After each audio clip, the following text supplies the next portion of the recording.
Estamos em mais um vídeo da parceria da Cátedra Dom Helder Câmara com a Unesco, através da Universidade Católica de Pernambuco, neste vídeo em particular, com a presença muito especial da professora, doutora, advogada e defensora de direitos humanos, escritora de vários livros, professora Carol Ferraz, que também coordena o Grupo Frida, aqui na Universidade Católica de Pernambuco. Seja bem-vinda, Carol. Qual a sua avaliação?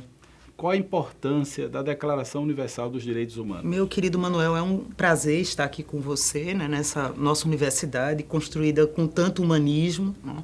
E eu acho que a declaração ela marca um momento histórico na história da humanidade que saía-se de uma grande guerra, onde atrocidades foram praticadas contra a humanidade, e a humanidade, né, em chaga viva, quis dizer um não, um basta, a toda essa realidade absurda de violência, de discriminação, né, o que o nazismo e o fascismo, o rastro que foi deixado, né, foi um rastro de muito sangue, né, de muita perda da dignidade, e aí surge a declaração, e é muito importante, inclusive, que a gente trabalhe essa ideia do título da declaração, porque não é a Declaração Universal dos Direitos do Homem, são direitos, né, humanos, e aí se coloca no patamar de igualdade de gênero, né, se traz, em 1948, uma mulher para presidir essa comissão, né, uma mulher que fugia da caixinha, era completamente fora da curva, né?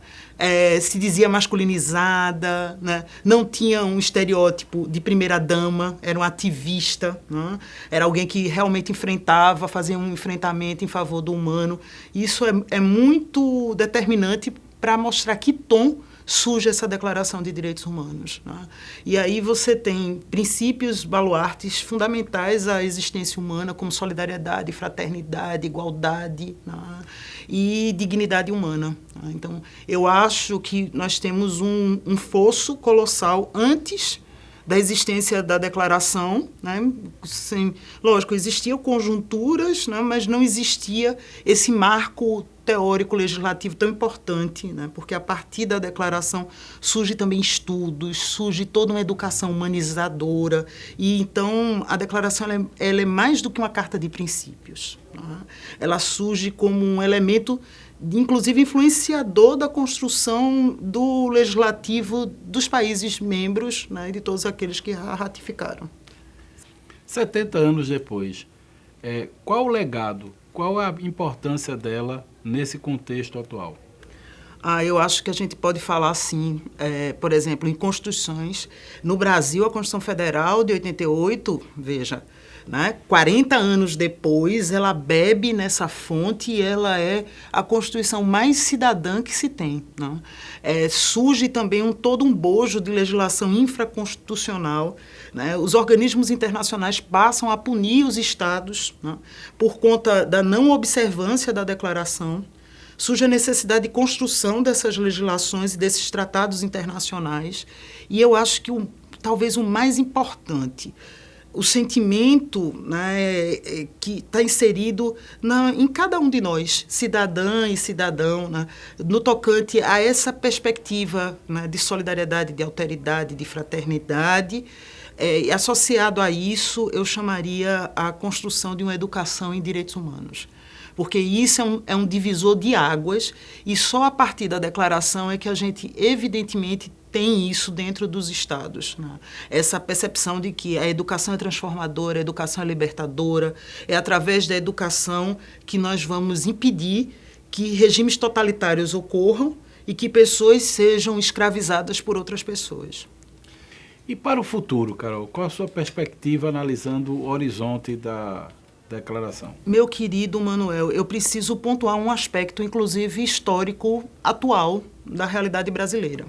Muita gente tem comemorado a situação do crescimento, né, de um processo de descaso com o humano, com a diferença, como sendo a construção de um novo país. Muita gente tem sofrido um luto pela perda, né, de valores humanos que nos foram tão caros, né, e construídos à custa de muito sangue. Eu tenho me colocado numa posição intermediária. Eu entendo o luto, sofro esse luto, Não aceito a comemoração, porque eu acho que é um processo de desumanização, né? Não importa o que o outro pense, o que o outro acha, importa que eu não vou me deixar desumanizar, mas eu acho que o que foi construído a partir da declaração não se perde jamais. Essas sementes elas foram plantadas, essa inquietude, né?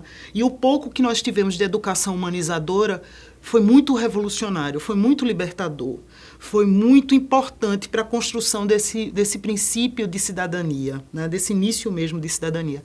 Então, eu acho que ao invés da gente comemorar o ódio e a gente empoderar esse ódio, a gente tem que falar no empoderamento do amor.